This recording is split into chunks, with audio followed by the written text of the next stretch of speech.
French President Emmanuel Macron is hosting the Prime Ministers of Denmark and Greenland for lunch at the Elysee Palace. The gathering comes in the wake of recent tensions with the United States over Donald Trump's insistence on taking control of the autonomous territory for national security purposes. Now, after a meeting in Davos last week with NATO Secretary General, Trump signaled compromise had been found over Greenland. However, details remain scant. For more on this story, we can go across to James André standing by at the Elysee Palace. James, what did the leaders have to say before their lunch began? Well, basically, Emmanuel Macron called for some military reinforcements in Greenland, acknowledging that there is indeed a threat by Russia, by China, and that the European Union and NATO needs to beef up its defenses in the region. So France, as you know, has sent a group of soldiers to Greenland, which the Prime Ministers of both Denmark and Greenland have thanked Emmanuel Macron and the country for, saying that it was much appreciated to see France stand by Greenland and Denmark right from the beginning of this crisis and showing support. And this is very much what was taking place here. So Emmanuel Macron saying that extra security was required and that he wanted to see that security come from Europe, from NATO, and really reaffirming the fact that, European sovereignty in Greenland needs to be defended. And France also announcing, Emmanuel Macron announcing there that a consul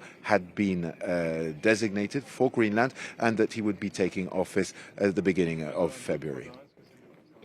James, from what you heard, the Danish Prime Minister and even the Prime Minister of Greenland, from what they said, it seems that the compromise that NATO Secretary General Mark Rutte found with Donald Trump last week, it may not. It seems that they're worried that Donald Trump will shift his focus and his tune in a couple of days' time.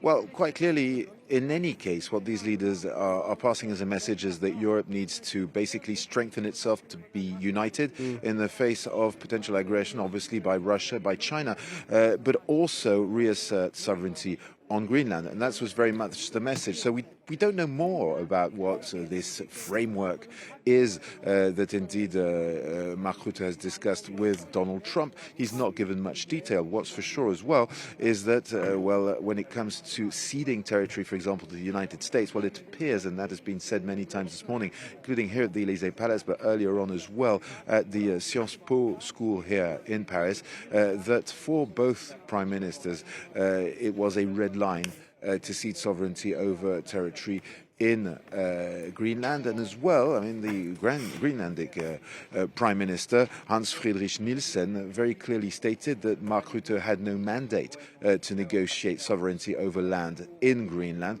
And when it comes to Mette Frederiksen, the Danish Prime Minister, she said that it was a new world and that Europe needs to adapt to this new world and indeed be stronger, more united. And she said, we've never needed a united Europe more than right now.